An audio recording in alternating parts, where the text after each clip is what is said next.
அனைவரும் கொஞ்சம் சிந்திச்சு பாருங்க, இத்தனை ஆயிரம் மக்கள் வர்றதுக்கான காரணம் என்ன? விஜயுடைய முகத்தை பார்க்கணும், அவருடைய முகத்தை நேரில் பார்க்கணும். அந்த ஒரே காரணத்துக்காக தான் பெருந்திரளா மக்கள் வராங்க. அப்படி இருக்கும்போது கரூரில் என்ன நடந்திருக்குன்னா, விஜயை பார்க்கறதுக்கு மக்கள் காலையிலிருந்து 7 மணி நேரம் காத்துக்கிட்டு இருந்தாங்க. சாப்பாடு தண்ணி இல்லாமல் காத்துக்கிட்டு இருந்தாங்க.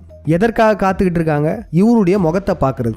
ஆனால் கூத்தாடி விஜய் என்ன பண்ணியிருக்காருன்னா, இதுக்கு முன்னாடி எந்த ஒரு பொதுக்கூட்டத்திலையும் பண்ணாத விடயத்தை இந்த கரூரில் செஞ்சிருக்காரு. இவர் செய்த அந்த செயல்தான் பெரும்பாலான மக்கள் இறப்பிற்கு மூல காரணமாக இருக்கு.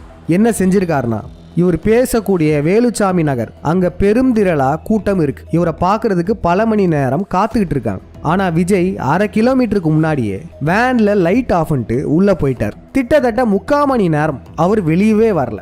இதனால என்ன நடந்துச்சுன்னா, காலையிலிருந்து காத்துக்கிட்டு இருந்த வழிநெடுக உள்ள மக்கள் ஏமாற்றம் அடைஞ்சிருக்காங்க.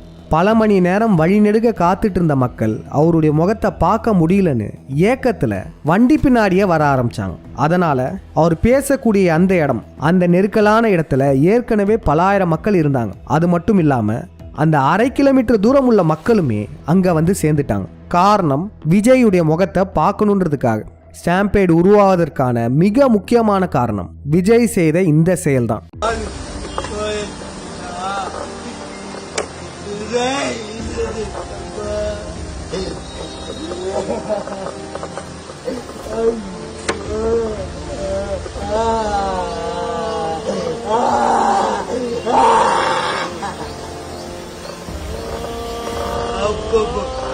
இங்க தாவேகா விஜய் வேற, டிஎம்கே வேற கட்சியெல்லாம் கிடையாது. இவர்கள் இருவருமே ஒன்றுதான்.